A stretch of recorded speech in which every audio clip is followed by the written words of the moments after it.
Ladies and gentlemen, good evening and welcome. It's now time for the featured bout of the evening. From the four corners of the world to the four corners of this ring, the fight starts now!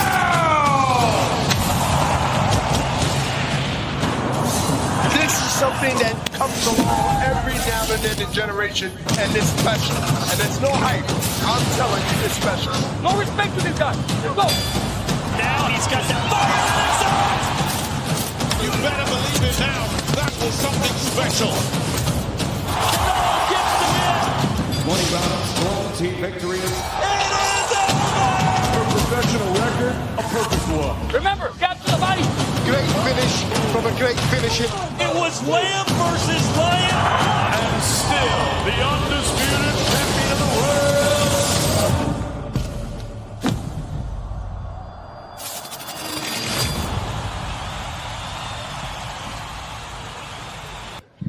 Afternoon, everybody. Welcome from Manchester. Just 9 days to go until Christmas, but more importantly, for fight fans, just 2 days to go until the big rematch. Joseph Parker and Derek Chisora do battle after that first very, very close and for some controversial meeting in May. Joseph Parker, of course, winning by split decision, having just had a few weeks to work with Andy Lee. Derek Chisora has made adjustments too. He's been in camp with Dave Coldwell. Lots of different variables going into the second fight. What kind of change do you think we might see in the ring from the first fight? Much at all? Not from Derek Chisora. No. Absolutely not. He's going to get to the centre of the ring and try and push Joseph Parker back. That's a fact. And that's why we love Derek Chisora, because he brings it every single time. I think that a little bit more time that Parker's had with Andy Lee will help him. They'll make a few more adjustments. I think he's going to have to be very disciplined with his feet, his jab.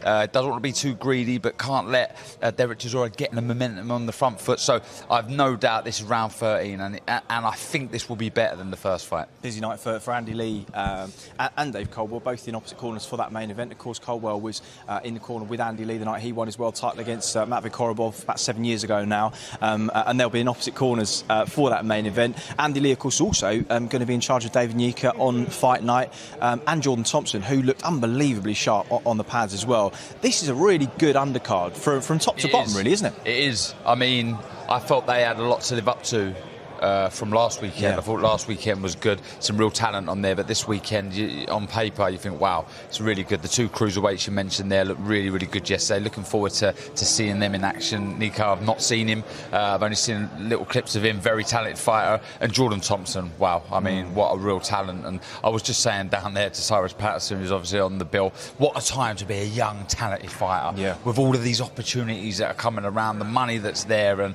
it's so exciting. So yeah, great undercard. Yeah, I'm hearing that Eddie Hearney's on his way up to maybe have a chat on this. I can hear him. Right, I can't see him. I think he's about 5 feet behind us. But we'll get him in before we hear from all the fighters this afternoon at the press conference. Little game of musical chairs yesterday for you. Yeah, I lost. And do you know what? I'm not going to lie. I was gutted I lost. Yeah. I was gutted. Anything I didn't want to get dragged into it, but I did. Come on, wander across. Come on, mate. It's fine. Oh, that's amazing. Do you know what? Just skim the bottom of it. We're waiting for Derek Chisora. What? That was unbelievable. Get the musical chairs on the go. I was expecting him to be early. Yeah. We're just saying what a year it has been. When you consider the last fight between these two was in May, and it feels like it was January or February. It says a lot about how busy the schedule's been. You've been all over the world as well. This is our 43rd show. Tomorrow, no, where are we now? Thursday today. Madrimov as tomorrow well. night in Uzbekistan, and this will be 44. Which, in a pandemic, you know, I mean, and we're sort of getting through by the skin of our teeth to see what happens over the next month or so. But it's been a brilliant year, and the last run, particularly, of course, with Kambosos and Haney, and now this is a great card. Great card. Look at those 4 championship fights, complete 50-50 fights. Chisora Parker, 50-50 fight. Richards against Gongora. I know Gongora's a big favourite, so the bookies say. Is he really? He is, yeah. Right. Well, it should be on paper with experience, but that doesn't necessarily mean that's what we'll see in the ring, I guess. Look out for Barrett against Torimo. Over there, mate. Yeah. I mean, I was talking. Don't stop, does he? I saw Dempsey McKean talking about it, who Sky Nicholson said last week. This guy, he does not stop. He will be relentless in the ring. And I have to say a special well done to Jack Cullen, because He had a fight against Emre Kuka for the European title. It was his dream to win a European title. Kuka done his hand a week ago. We went down the list. Next was Sergio, 16-0, 14 knockouts. Big, strong Frenchman. And I said to Steve Wood, and Steve Wood agreed with me, let's just defend the IBF Intercontinental in an easier fight, and then we'll revisit the European. Jack Cullen said, look, I've sold 1,000 tickets personally. I want to win the European title. I'll take it. And, you know, it's a really, really tough fight. But those 4 fights, sprinkled in with a little bit of Alan Babbage as well. Cyrus Patton. Hey, Savage. Here he is, sitting right behind Darren Barker. Well, lucky I didn't say anything bad. Yeah, crikey, imagine that. You know, it's a brilliant card. And, of course, Jordan Thompson, Cyrus Patterson, Rhiannon Dixon. Probably missed one out as well along the way. How handy is it, David Naker. Yeah. Like, just using Cullen and Alan as an example, they're like promoters' dreams, because they'll fight anyone, wouldn't they? They will, and it's, you know, with Alan, it's difficult taking a fighter and trying to progress him in the right way. It's a bit like Conor Benn. Like, he wants to fight Sean Porter. He wants to fight Boots Ennis. But it's actually about saying that they believe they're ready for anyone. And Alan the same down here. You know, he wants to take on all these guys now. But you do have a job and a responsibility as a promoter. And by the way, the trainers are smarter than the fighters about the route to progress. Tony Sims or even, you know, Dillian in Alan's case. But they are willing to take that step quicker than people that haven't been mollycoddled and haven't come out of a GB system or an Olympic system and have already signed a 3-year deal for 12 6-rounders and 4 8-rounders. So when they get the opportunity, and look, our in an ideal world for us, we want to work with people that want to move faster rather than slower, but it's getting the balance right about managing someone's career and giving them every chance, because people can get beat at a level where, you know, before anticipated, because you've made a mistake, and then you're in a bad position. But of course, for a lot of these fighters with other promoters that haven't got as many TV dates as you have, the difficulty is keeping moving. You're never going to have that problem with the schedule as it is. Well, the greatest benefit we have for a fighter is that if a fight falls through, and, you know, after special shout out to our team this week, you know, Jay, Sean, everybody, because Rhiannon Dixon, you know, we secured her opponent this morning. This was a girl who, in Manchester, I had to go and tell, unfortunately, you know, your fight's fallen through. She's got... And I was thinking to myself, and it's only a 6-rounder at the start of the show, but you feel an obligation, because this is a fighter's livelihood. This is their dream. This is a progression. So you get that. Carlos Gongora goes to fly on Sunday and realises, against what we've originally been told, that actually he doesn't have a US passport, he has an Ecuadorian passport, which means he needs a visa to get into the UK. So actually arrives yesterday. He's actually coming up from London. He won't be here today, but and it's just like, then you're thinking... Where's he travelled from? The From States? New York, yeah. Right. So, but which is not, you know, he would have liked to have been here a day or two earlier. Yeah, but listen, Gongora's a guy, he boxed Akhmedov on a week's notice. What He's fight, not, by the way. he's not, you know, he's not going to be moaning about he hasn't got a first class seat.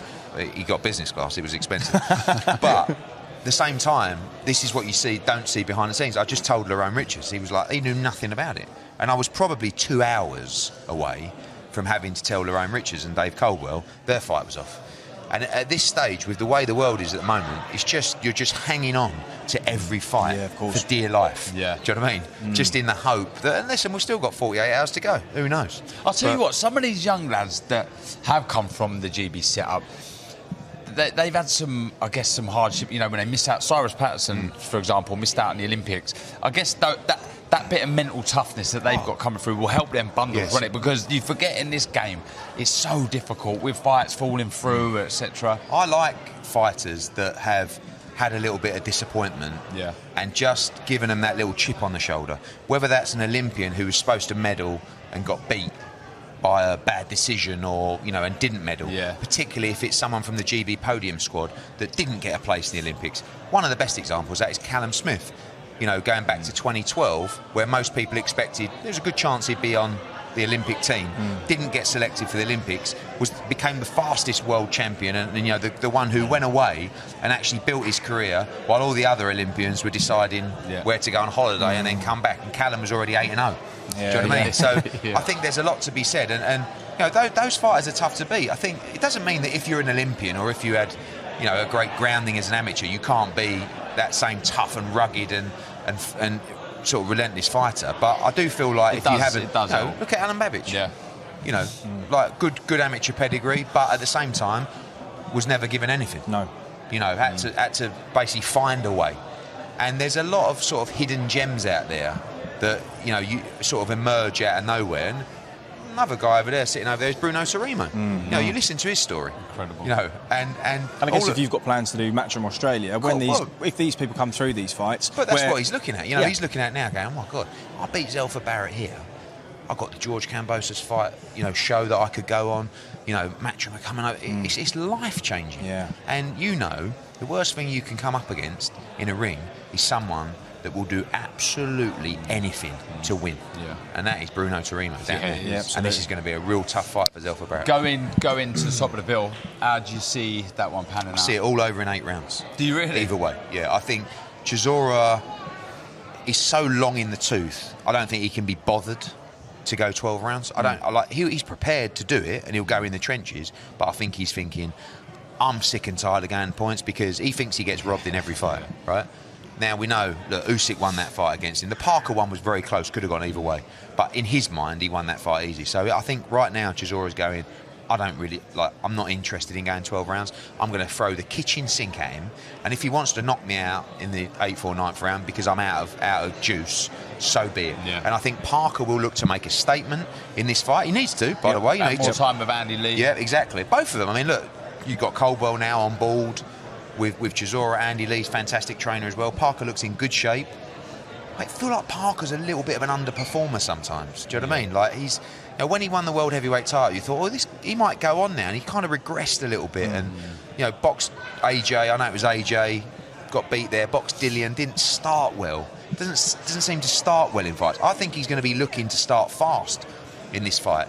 And if he does, then it will definitely be all over within 8 rounds. Interesting. And I think we're going to get a barn burner, because I don't think these guys are going to muck around. I think they're going to... And also, you know what people are seeing now? Where people have been boxing behind closed doors, and all of a sudden they re-enter the theatre of violence. It changes. Chisora's last 2 fights have been behind closed doors. Usyk and Parker. When he walks out on Saturday, I guarantee... He feeds off the crowd. He will go, oh, this is a bit of me. Was it David Price's last one in front of a crowd? It must have been. Probably, yeah. I'm going to have to send you off, because you've got to go and get a picture of Katie Taylor, because she just won a Fighter of the Year award. Can I get just a very quick answer of this? Is the Zelfa Barrett fight, is that an eliminator or a final eliminator? Cool. So number 1 is Rakimov, who personally I don't think he's going to be in the mix, because he's got some issues and injuries and stuff like that. So ultimately, you know, we've got Joe Cordina and Zelfa Barrett, right? Yes. I've got Tony Sims saying to me, let Joe Cordina fight Agawa. If Zelfa wins on Saturday, I'm going to have Pat Barrett telling me, Pat's a little bit scarier than Tony. It's close though, isn't it? You know, I mean, maybe 10 years ago it'd be a draw. But you know, I do know Tony very well, I don't know. Look, it's about the... Joe had a bit of a flat performance last weekend. If Zelfa goes out and looks sensational, you know, I don't know. That could be your final eliminator. Or, you know, if Agawa goes and has an easy defence in Japan, we do Cordina against Zelfa Barrett. That's a great fight. They're the kind of fights that we should make, but too often domestic managers or fighters go, nah, I'd rather do that when I win a world title. Well, why? You saw Smith against Fowler. You know, massive viewership, massive audience in the arena. And they're the kind of fights we want to see. So if one of them can't get the world title next, I suggest it's Barrett against Cordina. But he has to come through Cerrimo. It's a 50-50 fight. Perfect. All set up very, very nicely. I'm going to let you go, mate. Cheers. Thanks for stopping by and talking to us. So yes, Katie Taylor's just won BWAA Boxing Writers Fighter of the Year, Female Fighter of the Year, and well-deserved, made her 14th world title victory. Happened last Saturday night. And, of course, Amanda Serrano will be boxing Miriam Gutierrez in the early hours of Sunday morning. Of course, Taylor's, third opponent to go now? Second opponent to go? It's all blowing into one. But it would be good to get the comparisons anyway and see how Serrano does against Gutierrez in what I guess will build nicely. Probably the biggest fight in women's boxing next year. If that happens. Great. A little trip to New York. Yes, certainly will brilliant. But yeah, I mean, just touch on Katie Taylor. What a superstar. She's just such a great role model, and it was a tough performance against Sirapova, but one that she won. It just sets up, like you say, a great fight with Serrano if she comes through her test. Yeah, certainly is. We're waiting for Derek Chisora, by the way. I know that will be a huge shock to many of you. He is apparently heavyweights. I know. What is it with? I mean, boxers, but heavyweight boxers in particular, isn't it? Just sort of don't have watches, don't do time. The worst thing is heavyweights at weigh-ins. Yeah. because they haven't got to make weight. They're not whereas bothered. you wouldn't miss it by starving hungry. You couldn't get on that scale fast enough. Yeah, you're like camping out outside the building, like a Glastonbury. Yeah, just waiting to get on the scales. Oh dear. So Rhiannon Dixon will kick us off on Before the Bell, 4 o'clock on Saturday afternoon. Oh, Eddie Hearn's behind us. I don't know if we can get a shot of Eddie or just have a listen in. Before we start the press conference, I know, very shy individual. I don't want to embarrass her too much, but obviously, remarkable victory for Katie Taylor in Liverpool last week, and continuously develops, grows, and is the ambassador for women's boxing around the world. We've seen so much recently.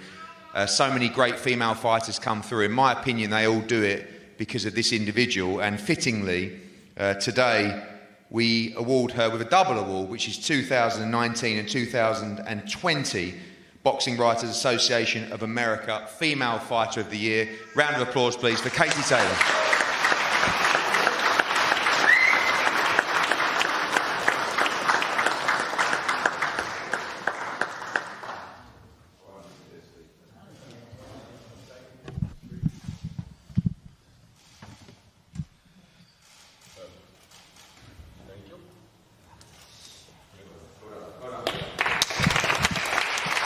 So there we go. As I said, made a defence of her titles, her 14th world title fight just 7 days ago, and we look forward to seeing how Amanda Serrano gets on against Miriam Gutierrez. How quiet has it suddenly gone in this fight? It's a bit of a worry when you see you've got Tedder over your left shoulder. Yeah, well, you know the hard questions are coming, that's what it is. So we'll see Rhiannon Dixon opens the show Before the Bell, 4 o'clock on Saturday. Anthony Crolla will be in the corner with her, and as I mentioned to you at the open workout yesterday, just got a glimpse of Crolla as a corner man for the first time when Alex Dilmagani came to spar Carl Frampton in the build-up to the Jamel Herring fight, and had a little microphone on him. We were just able to hear in the corner the little conversations. He's going to be a very, very good coach, I think, Crolla. And without doubt. Something that people haven't necessarily seen of him yet, because he still seems kind of fresh in retirement. But he's a boxing man. He is, and he's excited about Rhiannon Dixon, somebody that come from the white-collar circuit, hasn't really got the amateur fundamentals. But when you watch the balance, the shape, the way she throws shots, there's very little evidence of that. She's a very good athlete. Very, very good. And he's going to offer so much, and honestly, his experience inside and outside the ring, she's in safe hands. Yeah. You can talk amongst yourselves, guys, by the way.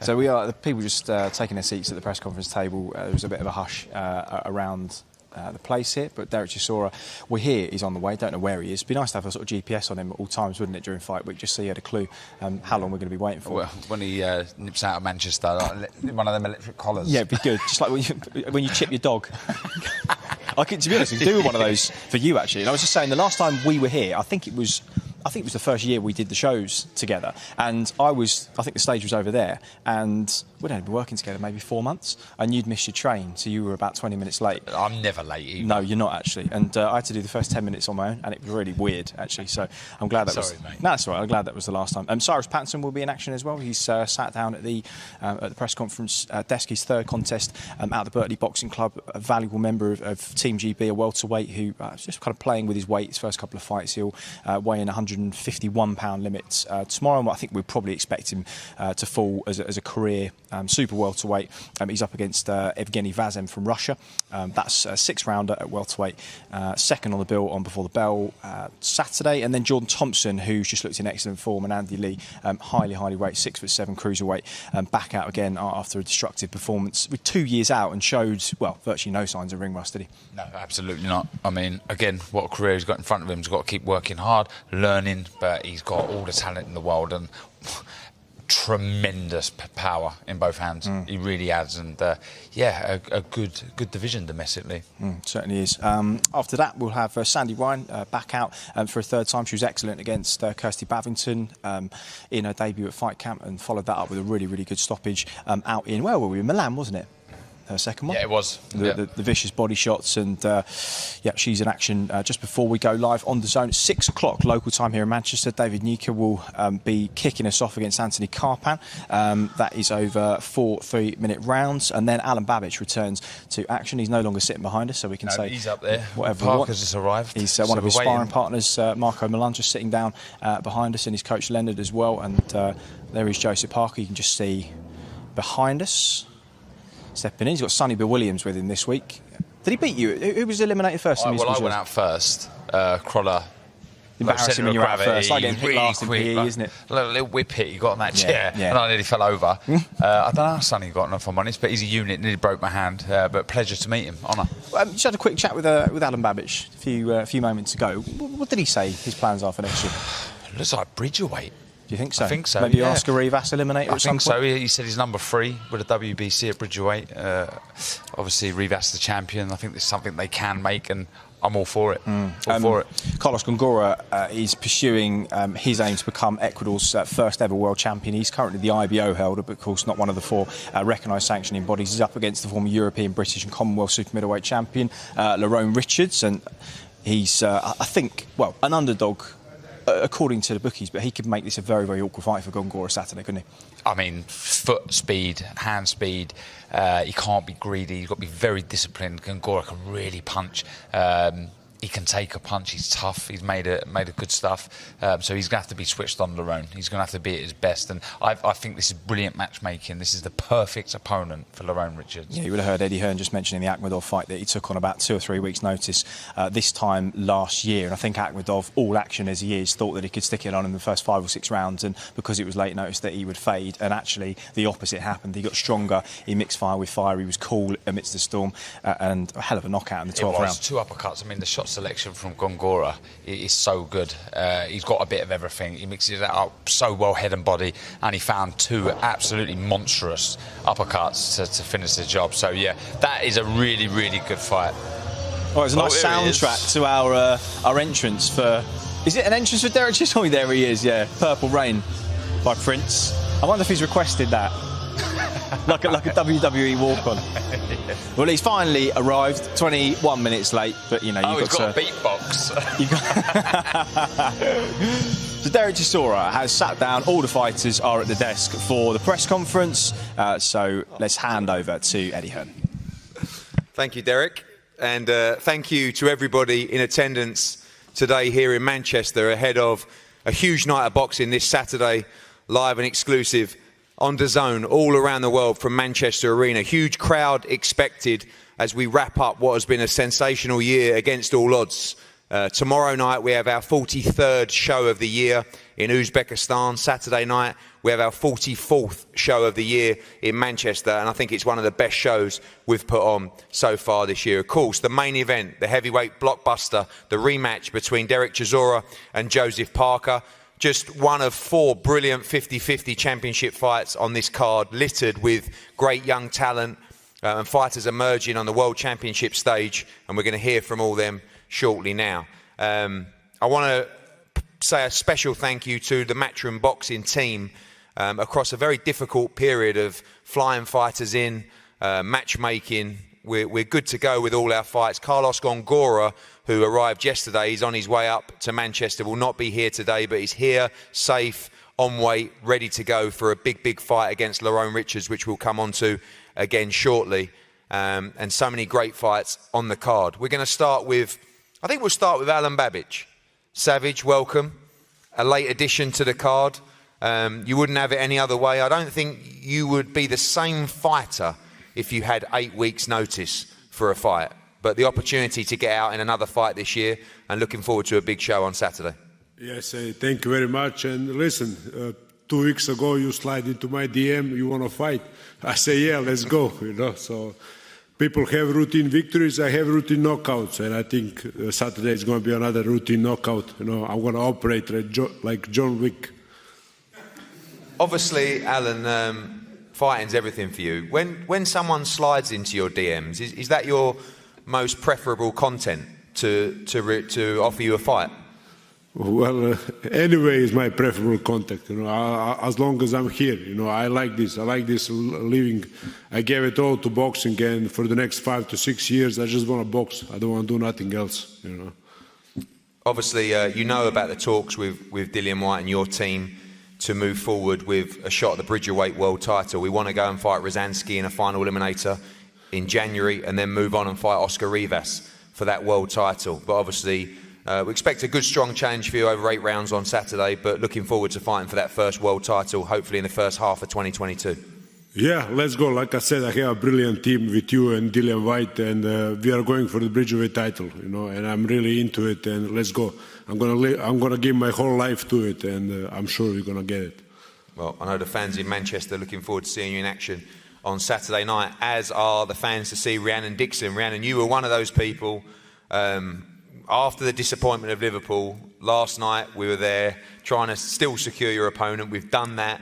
You're good to go on Saturday. I was not letting you down this time, no way. A huge card for you to fight on. I know you've sold a lot of tickets for Saturday and ready to finally get in the ring and close out 2022.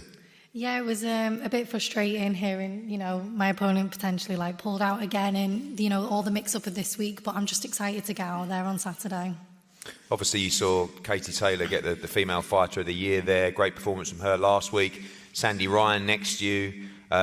Just every week now, female boxing is a predominant spot on the cards, and obviously you want to get through Saturday first, but big plans for championship fights next year. Yeah, definitely. You know, I'm just looking to make my mark on 2022, and I just can't wait for it. Look forward to seeing you back in the ring Saturday. Someone who had a blistering performance last time out in Italy, Sandy Ryan, with a knockout that's been seen by millions around the world. Sandy, nice and active so far since turning professional, exactly how you wanted it, coming out of the GB setup and looking to make another statement on Saturday. Yeah, 100%. We're always looking to make a statement. Well, my trainer, Cliff, is holding me back a little bit. He wants me to start strong, sharp and box. And then when we see an opening, we're going to take her out. Yeah, can we just go back to what we saw in Italy? The boxing's nice, but you must have seen from that knockout, you know, the excitement that you've created around the world, and a lot of people are going to be tuned in after a performance like that. Yeah, don't worry, that is going to happen. Well, we're going to show a little bit of boxing first, and then when we see an opening, I'm going to take her out. It ain't going 8 rounds. Look forward to seeing it. Part of your GB squad team, Cyrus Pattison. Obviously, last time Cyrus out in Spain, great experience for you, travelling around on the Matchroom Boxing Dazn global scene. More huge support for you on Saturday in Manchester, and again, nice and active so far in your pro career. No, thank you very much, Eddie. I think activity is one of the most important things to be out on a regular basis. I know I've got a durable opponent for the weekend, and he's been in with some of the domestic fighters that have been fighting for British and European titles, so I'm not going to make a statement on Saturday and do things what other welterweights haven't been able to do. Forward to another outing for you on Saturday. 2 fighters in the Cruiserweight division. I know they're working with the same trainer, but David Naika and Jordan Thompson, I don't want to start stirring anything up or anything, but I started thinking, watching you two at the workout last night, thinking this could be a mega fight in years to come. I know it's friendly right now and we've got no plans, but just want to put it in your mind that maybe in a year or two that could be on the horizon. But David, firstly for you, welcome. Boxing in the UK with your friends, Jordan and Joseph, of course, and David Higgins next to me and Andy Lee. Been a great camp for you, seeing you working very hard.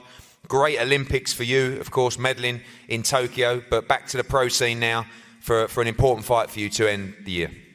Yeah, I feel very lucky to be here. Thank you for having me on the card. And yeah, I have the opportunity now to let people know who David Naika is, and I'm here to stay here in the UK, so I'm ready to make my mark, and yeah, feel totally blessed to be a part of such a great camp. Obviously, the Olympics were huge for you. Have you seen that achievement and that support rise from New Zealand recently? A lot of people are going to be tuned in across New Zealand on Saturday night to watch Joseph, and of course yourself after that great performance in the Olympics. Yeah, you know, I didn't come away with a gold medal, so I technically didn't, you know, achieve my ultimate dream, my ultimate goal of getting a gold medal. But onwards and upwards, this is an opportunity for me to, you know, make a living and, you know, continue down a path that, you know, I've dreamed of as a kid. Jordan, great performance last time out, and it really earned you this spot. Probably we're going to have one this year, but show real knockout, earns a quick return, and looking for more of the same on Saturday. No, 100%, man. It's a pleasure to be back out. So thank you for getting me out again in such quick concession. It's just a privilege to be able to get out again, especially in my hometown. And I'm looking to go out there, put on another explosive performance. And like I always say, just artistic violence. That's one thing you can expect with me.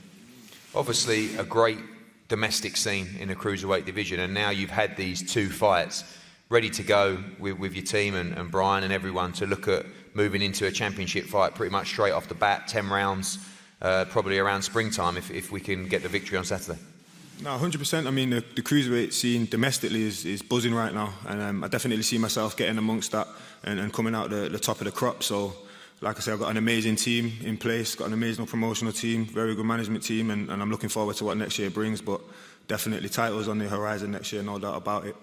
Exciting times for the cruiserweight division. As I said, 4 brilliant championship fights on Saturday. Lerone Richards, I'll start with you. I've kept everything away from you this week, and even Dave Coldwell as well, and Adam Morley. Carlos Gongora, who we were told has a US passport, actually didn't have a US passport. And when he arrived at the airport, we found this out, had to get a visa for his Ecuadorian passport, of which our team just did such an amazing job to push that through and to make sure he could fight this weekend. We were probably a couple of hours away from having to tell you that fight was off and your dream shot at that IBO world title was not going to take place this year. It's a hell of a fight. You're the underdog in the fight with the bookmakers, but ready to put in a great performance and put the world super middleweight division on notice on Saturday. Yes, this is a world level fight, a real world level fight, and a fight that I relish and a fight that I know I can win and win in great fashion.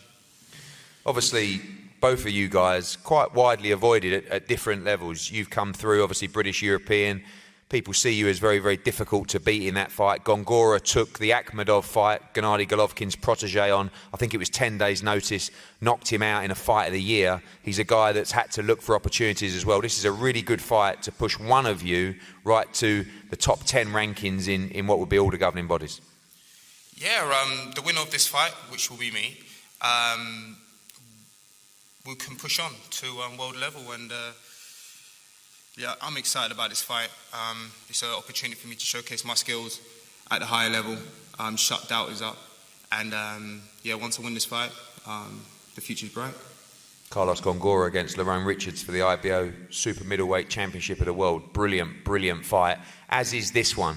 Zelfa Barrett against Bruno Tarimo, an eliminator for the IBF Super Featherweight Championship of the World. Zelfa Barrett, huge support in that arena on Saturday night. Bruno Tarimo, who I'm hearing more about every single day.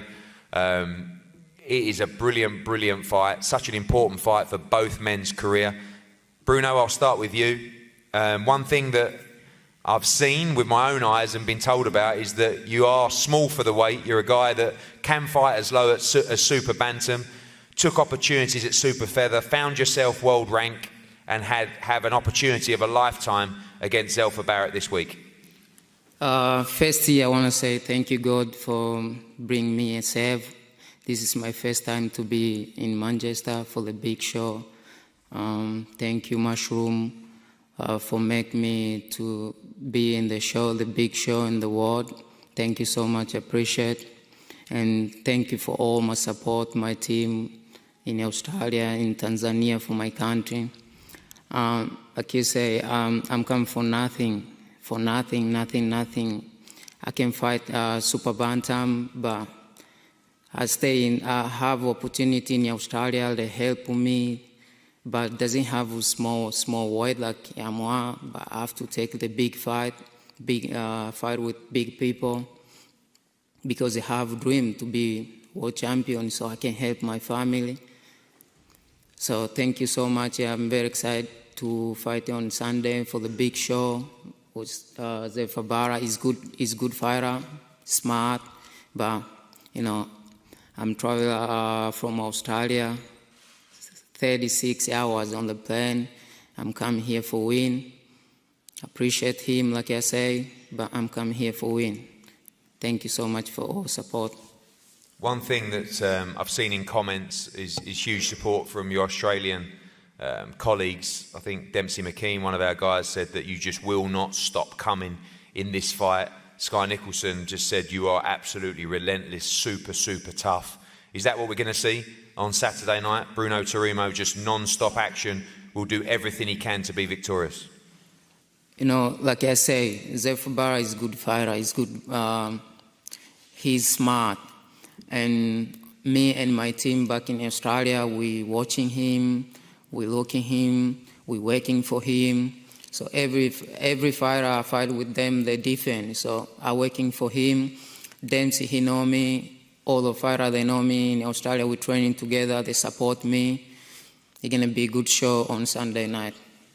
Thank you, Bruno. Best of luck to you. Zelfa, this is it now. This is a big step up for you. Great fight against Kiko Martinez, then a run out of fight camp as well. But with Matchroom signing of Agawa, the IBF world champion, this is going to put you right on the doorsteps of a shot at a world title.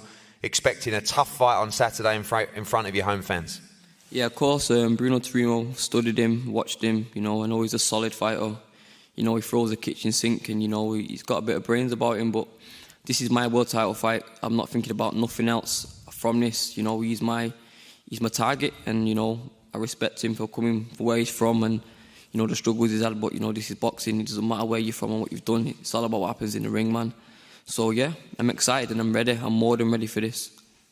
I know you've had your struggles as well. Been a tough year for you with your passing of your mother as well, and it's all led to this moment. It's going to be an emotional moment for you as well on Saturday night, but I know put a lot of that pain into this preparation and ready to make a big statement to the world in Manchester. Yeah, no doubt, man. You know, I'm doing this for my mum. You know, she's been with me every day. So it's been a hard year, but, you know, tough times, tough people. This is boxing, you know, and I can express how I feel in the ring. So come Saturday night, you know, I'll be victorious. Good luck to both of you. Tremendous fight. Zelfa Barrett against Bruno Turimo on Saturday night, IBF World Title Eliminator, as is another tremendous fight. Jack Cullen against Kevin Saggio. I have to say to Jack Cullen and the team, Steve Wood, everybody, he got the dream shot at a European title fight against Emre Kuka. It was a fight that I was confident Jack Cullen would be victorious in. He took the fight, of course. As we know, the whole of Little Lever will be there on Saturday. Sold a huge amount of tickets, over 1,000 coming from that little village. And when Emre Kuka called us last week to say that he damaged his hand in sparring, we went down the EBU rankings and we found a very dangerous Frenchman by the name of Kevin Saggio, who was 16 wins with 14 knockouts. A much tougher fight than the original opponent. I phoned Steve Wood, who I can see over there, and Steve Wood said what I expected him to say, which is what I agreed with him with, which was, let's just take an easier fight and defend the IBF international title. They spoke to Jack Cullen and he said, not on my Nelly, no chance. I want the European title, give me the Frenchman. Now you have in Manchester on Saturday night an absolute war between Jack Cullen and Saggio for the European title. So well done to Jack Cullen for doing the right thing, and serves me and Steve right for being far too conservative, but the fans will win. The arena will win on Saturday. Dazn will win with what will be a brilliant fight. Kevin, we'll start with you. You accepted the fight very quickly. You're training. We know you're always in great shape. This is a massive opportunity for you on Saturday. Vous avez accepté le défi très rapidement pour samedi. On sait que vous vous entraînez constamment. Comme vous voyez, vous êtes en forme évidemment. Mais comment vous voyez dérouler ce match samedi? Tout d'abord, merci d'être ici. C'est vrai que j'ai accepté le défi très rapidement parce que lorsqu'on a une chance de se produire dans une grande soirée telle que Chisora Parker, c'est un événement, il ne faut pas rater. Donc moi, lorsqu'on m'a proposé ce combat, j'ai tout de suite accepté, sans même regarder le profil de l'adversaire, parce que je suis constamment entraîné avec mon staff. Et voilà.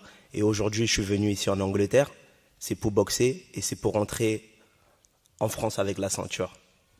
Yeah, of course, I did accept the challenge very, very quickly, and thanks for the invitation. Obviously, I am in form. My camp has had me trained, ready for fighting. Obviously, when the opportunity arises to feature on the Chisora ticket, it's something you obviously can't miss. And without even watching Jack Cullen's performances, we were ready to sign up very quickly, and I'm hoping to return to France with the European title. There's going to be a huge crowd on Saturday. Amazing atmosphere. Jack Cullen has huge support as well. Is this the kind of nights that you want to be a part of? Jack Cullen always comes forward. We expect a war on Saturday night for the European title. On attend la guerre, évidemment. Jack Cullen, il vient toujours accompagné d'un grand public propre, local en plus. Est-ce que vous attendez cette grande guerre samedi, vous aussi? La guerre, pour moi, c'est pas le public. La guerre, ça se déroule sur le ring. S'il est prêt à faire la guerre, il est mal tombé.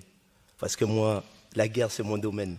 Je sais ce que je suis venu faire ici et je sais ce que je dois faire. Et je sais qu'il y a mon public qui est derrière Dazn pour regarder ce combat. Toute la France me soutient et c'est dans le cœur. Et sur le ring, on va régler nos comptes. Bonne chance à lui. Well, it's funny you should choose the word war. The war's not in the crowd, of course. The war is in the ring. And the war, that's where I position myself as a boxer. It's not just the crowd for Jack Cullen, of course. My crowd is watching me at home. They'll all be on DAZN watching. And I think it's going to be a superb encounter. And it's the war, it's all about heart. And I've brought my heart. Thank you, Kevin. Jack, we know you always bring your heart, mate. I've never seen you in a bad fight. The European title is a dream. I mean, I remember when you suffered a defeat to Felix Cash, which was a brilliant, brilliant fight for the Commonwealth title. Who would have thought you'd go on, beat Avni Yildirim, be here now in front of a huge crowd in Manchester, ready to fight for the European title on Saturday? Yeah. Well, like I said, like you just said, I've sold over 1,000 tickets, and listen, I've promised everyone I'm winning the European title, and I promised my dad, listen, that's my early Christmas present, so I'm taking it with both hands, and I'm going for it. Listen, I know you said going on about defending the title at the last one. But I've got the European title in my head. I've had it in my head for a long while now, and I come on the 18th of December, victory, and it's a dream come true. It's always been a big title, hasn't it? For all domestic fighters coming through, we know the route, British, Commonwealth, European, probably now Commonwealth, British, European, but European title always one that's been very, very prominent for British fighters, and of course one that gives you a tremendous ranking across every governing body. Yeah, definitely. Listen, you win a European title and you're right up there in all rankings, so anything can happen after this. Listen, I'm just got to get past him on the 18th, and we're ready for next year. I know we talk about every fight for you is a war, and it is. Do you have to be a bit smarter in this fight? We know Sadjo's a big, big puncher as well. It's going to be, like I said, 11,000, 12,000 in the arena. Huge support for you as well. Important not to get carried away. Take your time in this fight, and you must get it right. Just got to stick to my game plan. Stick to my game plan, and it should be a good night for me. Good luck. Cracking fight, Cullen against Sadjo for the European Super Middleweight Championship. We move on to the main event. Delighted to be joined by my old chum, my old friend, David Higgins. Last time we were doing a press conference together, might have been Parker against Joshua. Oh, White, yeah, the White one as well. Been here many times. Huge fight for Joseph on Saturday night. Huge fight for you, as always. I know Mr. Chisora eventually shook your hand. He's quite hard to read, isn't he? But I promise you, he's a good guy underneath it all. But this is a massive fight for Joseph on Saturday. After a very close fight last time, but this time very different with a crowd. Yeah. And we expect a cracker. Yeah, so first of all, I'd like to, we're living in a pandemic. It's a crazy world. So the fact Matchroom Boxing are still making events happen. I'm in the event business. They're in a business where they could be told tomorrow there's no crowd permitted at the arena. So it's a risky business. So, I think everyone in boxing, it's sometimes fashionable to hate successful people, but I think everyone in boxing should be grateful that Matchroom are keeping these shows going and providing these opportunities. And we're grateful, that's for sure, and grateful to Derek Chisora for always bringing, a fight. And, someone asked me today, he's going to come swinging, trying to take Joseph's head off. Does that worry you? I said, no, it doesn't. I'm sure we're prepared for that. But secondly, I've seen Joseph sometimes at his best in those situations. You think back to when he put Dillian White down at the end of that fight, or in Joshua when the ref pulled him off, the dust-ups. And so I'm sure Joseph is going to be cool and stick to the plan. But if Derek wants to swing, I'm sure Joseph's ready for that too. So, look, we're grateful to be here, and thank you again.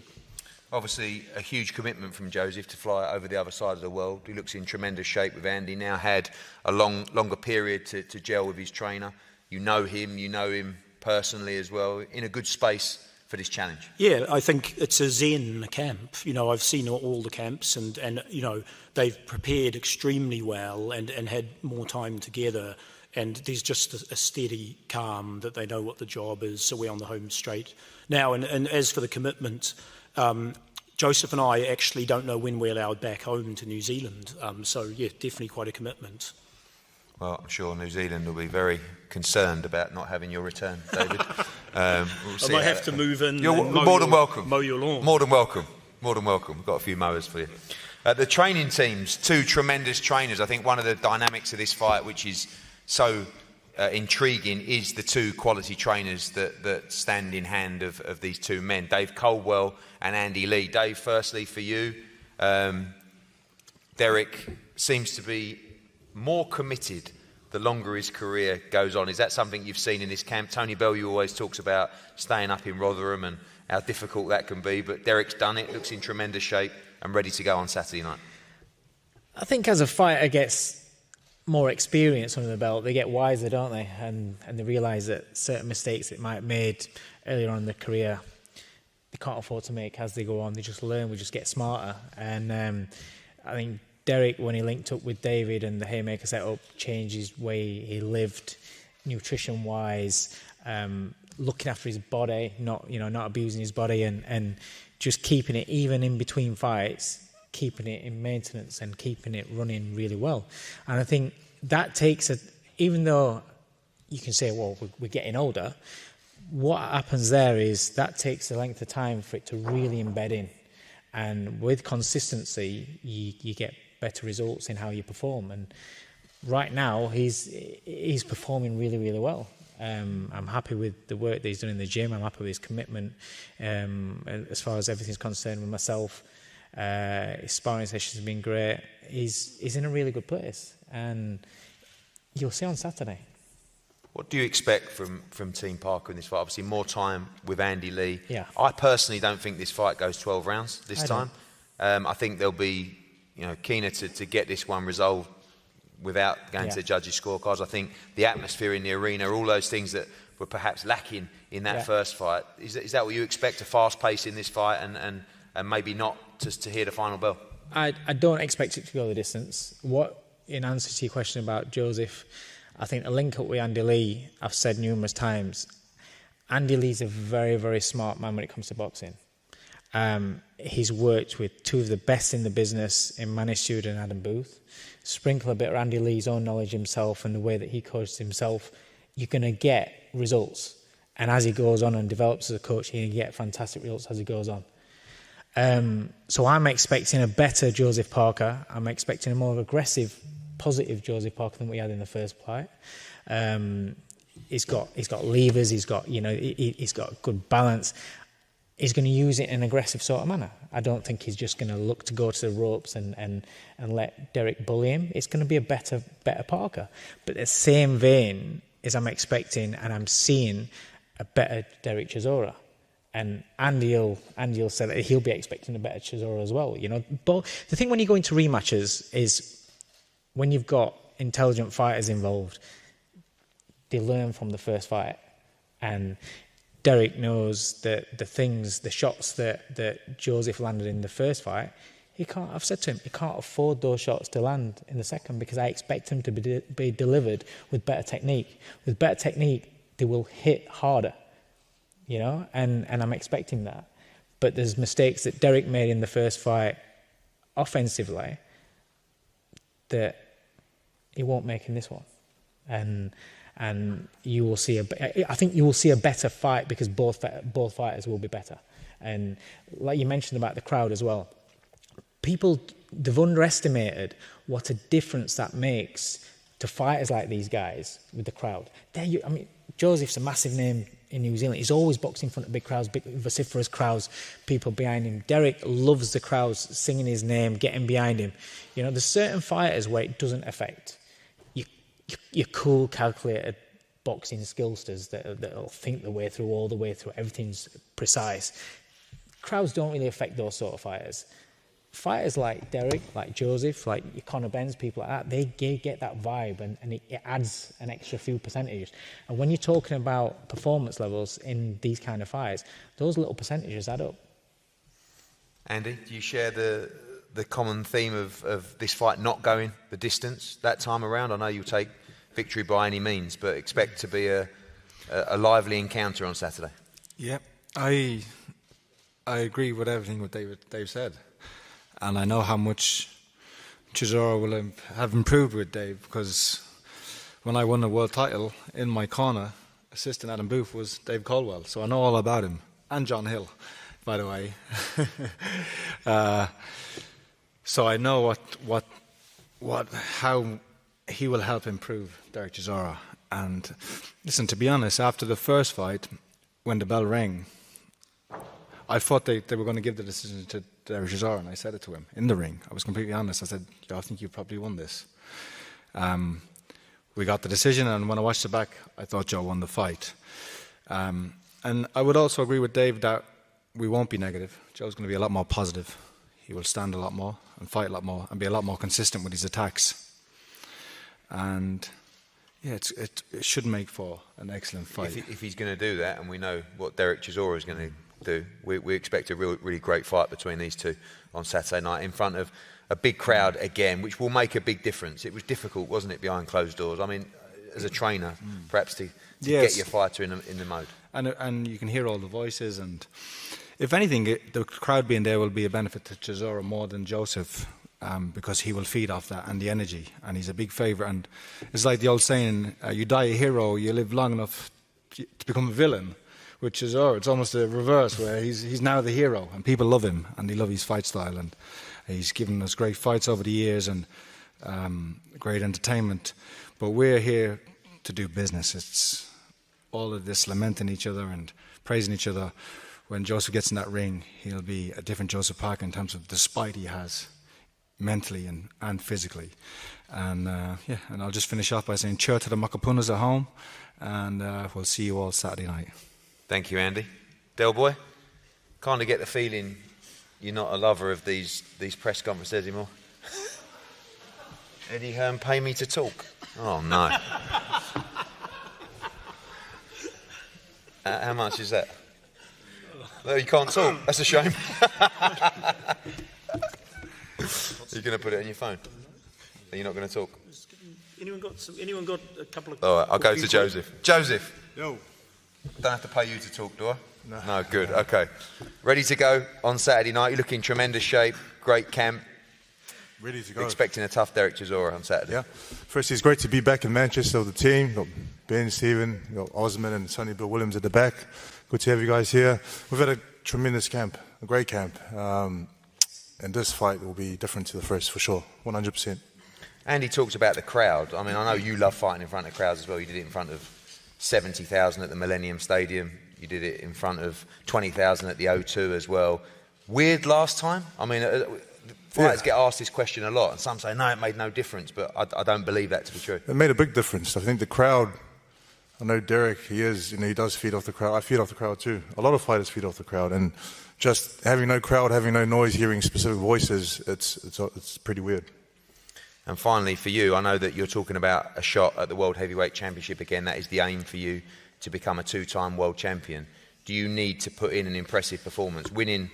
Scraping a victory on Saturday is not enough. You need to make a statement with this win. Listen, the world titles are, my eyes are just purely on this weekend, Derek Chisora. And I want to, probably knock him out between round 6 and 10. 6 and 10. Okay. Del, he said he's going to knock you out between 6 and 10.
That's a no from me.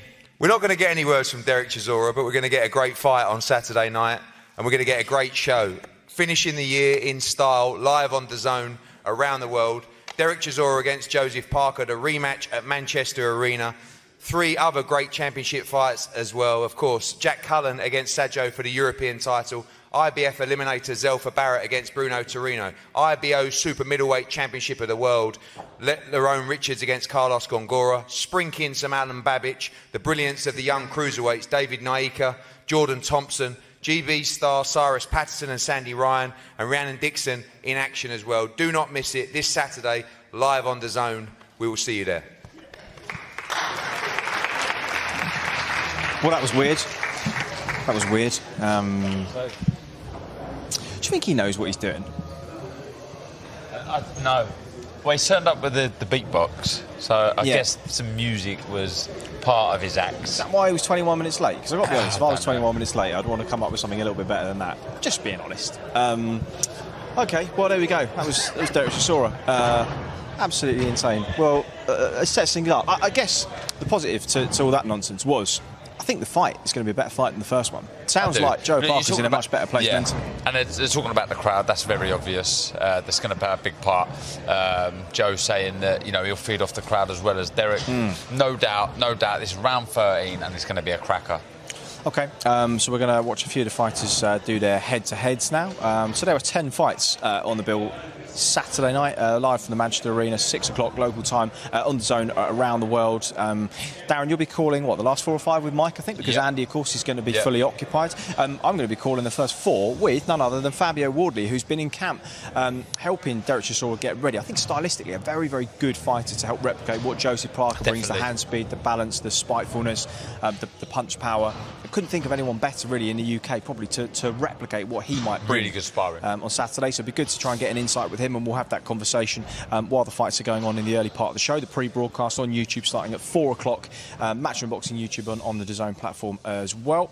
There is Zelfa Barrett and Bruno Torino, and we heard from Eddie Hearn just before we sat down for the press conference that this is an eliminator rather than a final eliminator. Of course, Joe Cordina winning his fight last weekend.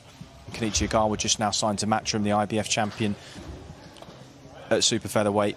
We will see how this one plays out. The winner of this could fight Cordina in a final eliminator to face Ogawa at some point next year. But, well, Eddie's got his pieces placed well on the chessboard in this division and play out at some point in 2022. But Bruno Torino, man, he is going to be some handful, and Barrett's going to have to be right on it to beat this guy. I said it yesterday. It is work rate kryptonite to Zelfa Barrett. He's going to have to be switched on because he struggled against Kiko Martinez. And speaking of switched on, Jack Cullen's going to have to be switched on against Kevin Lele Sadjo, a man who is no stranger to short notice fights. This will be nothing new to him, and he sprung a number of upsets on very short notice as well. And I think stylistically, although this is very different to what Emre Kuko would have brought, he will be used to this from the Avni Yildirim fight, and he dealt with that threat very, very well. Better than people were expecting. Yeah, he did. He's on a good run of form. Confidence is high, and it should be a good fight. He's up against it. Sadjo can really, really punch. You can see the height difference there. It'd be an interesting one. Jack, never in a boring fight. I echo what Eddie says. No, it didn't seem fussed at all at the late change of opponent. I don't think it suits him any more than it suits Sadjo. But he, nonetheless, is ready for war, as is the man on the right. Derek Chisora always brings it. He's been in crackers form, typical of the man we've come to know in recent years. Nothing between them size-wise, but who will prevail? Maybe that was a muzzle, and he can't talk. But Joe Parker had some more time with Andy Lee. Well, we heard Eddie's just talking about how he feels that Parker maybe had stagnated in the years after the Anthony Joshua fight when he was kind of riding high, and I think that's probably a fair criticism of him. Maybe he's always been a very, very solid fighter, but perhaps Andy Lee now starting to bring the best out of him, starting to level him up, and we'll see the fruits of their labour over these last 4 or 5 months. And, well, if he deals with the threat more convincingly this time around, there's definitely an argument that he could work his way back into the mix, and no doubt he will want to challenge for the world heavyweight title at some point again once we have a more definitive answer as to that undisputed title between, of course, Usyk, Joshua, the rematch, and then ultimately Tyson Fury to face the pair of them. That will all play out, of course, next year. But between these two, looking at really 2 top 10 contenders here, and one of them will push on back towards scores that level. So that is the main event, and that's all done and dusted here from the press conference. Join us online for the weigh-in tomorrow. Apologies, but it isn't open to the public as far as we're aware. If that changes, no doubt it will be announced across Matchroom Boxing social media, so keep your eyes out on Twitter if you're in the local area, and of course if it does open late notice, then you will be more than welcome. From Darren and myself, thanks for sticking with us this afternoon. Have a good Thursday, and we'll see you at the weigh-in tomorrow. Bye-bye.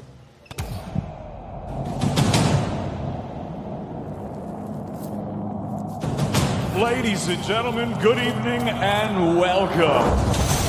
It's now time for the featured bout of the evening. From the four corners of the world to the four corners of this ring, the fight starts now!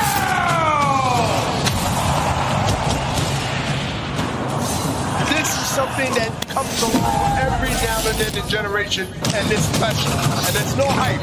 I'm telling you, it's special. No respect to this guy. Let's go. Now he's got that fire in his eyes! You better believe it now.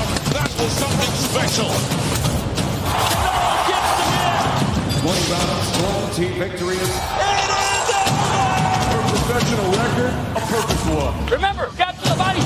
Great finish from a great finisher. It was Lamb versus